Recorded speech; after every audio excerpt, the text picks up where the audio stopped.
안녕하세요. 네, 오늘도 단어어휘를 공부합니다.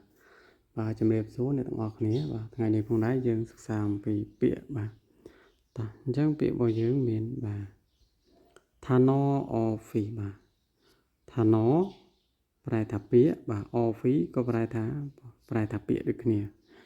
ta chẳng dương cho mà cái đó bịa tìm mùi vào dương và 같이 và 같이 같이 แปลថាបាទសត្វពពេចបាទ같이សត្វពពេចអញ្ចឹងយើងក៏មានជាស៊ីងខ្មែរបាទស៊ីងខ្មែរបាទសម្រាប់ឲ្យអានដែរបាទតោះអញ្ចឹងបងប្អូនអរគ្នាបាទពាក្យទី2របស់យើងអូខេបាទអូខេអូខេនឹងប្រែថាបាទអូខេប្រែថាស្មាបាទអូខេនឹងប្រែថាស្មាតោះចឹងពាក្យទី3របស់យើងបាទខ្វីទូរ៉ាមីបាទខ្វីទូរ៉ាមីបាទចឹងខ្វីទូរ៉ាមីប្រែថាបាទសត្វចង្រិតបាទខ្វីទូរ៉ាមីសត្វចង្រិតបាទខ្វីទូរ៉ាមីតោះពាក្យទី4របស់យើងពូរីពូរីបាទពូរីនឹងប្រែថាបាទរឹសបាទរឹសនឹងបាទសំដៅទៅលើរឹសបាទរឹសឈើតោះពាក្យទី5របស់យើងអាចស៊ីបាទអាចស៊ីបាទអាចស៊ីប្រែថាលោកបាទលោកពូអាចស៊ីតោះពាក្យទី6របស់យើង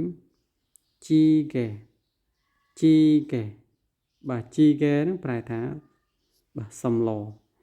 ជីកែតោះពាក្យទី7របស់យើងគឺ check check បាទ check check ប្រែថាសៀវសៀវភៅបាទតោះពាក្យទី8របស់យើងបាទផាក់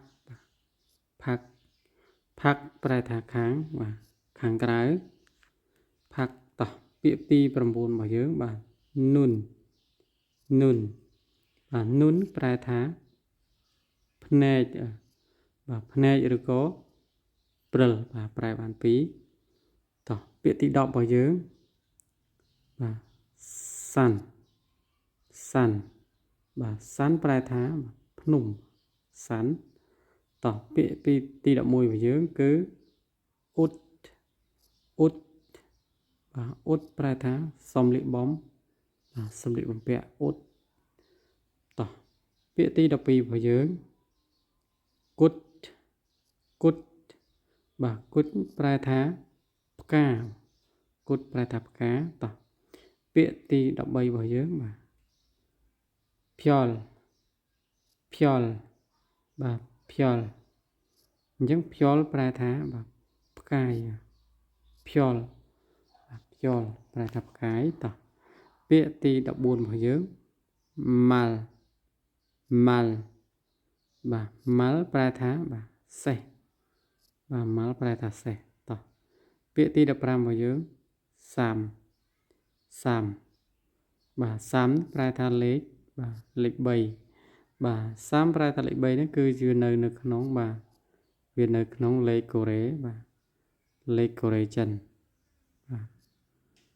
វានៅក្នុងលេខកូរ៉េចិនបាទអញ្ចឹងទៅមុខតិចទៀតយើងរៀនដល់ហើយបាទបងប្អូនគ្នាបាទតោះពាក្យចុងក្រោយរបស់យើងគឺថាក់ថាក់បាទថាក់ថាក់ប្រែថាសត្វមាន់បាទថាក់ប្រែថាសត្វមាន់បាទអញ្ចឹងយើងក៏មានជាស៊ីងបាទស៊ីងកូរ៉េបាទឲ្យអានដែរបាទស៊ីងខ្មែរអានជាកូរ៉េបាទអញ្ចឹងយើងក៏មានជាស៊ីងខ្មែរអានជាកូរ៉េអញ្ចឹងបងប្អូនអាចយកទៅបាទរៀនអានរៀនប្រកបបាទតោះអញ្ចឹងវីដេអូនេះប៉ុណ្ណឹងសិនបាទយើងជួបគ្នានៅវីដេអូក្រោយ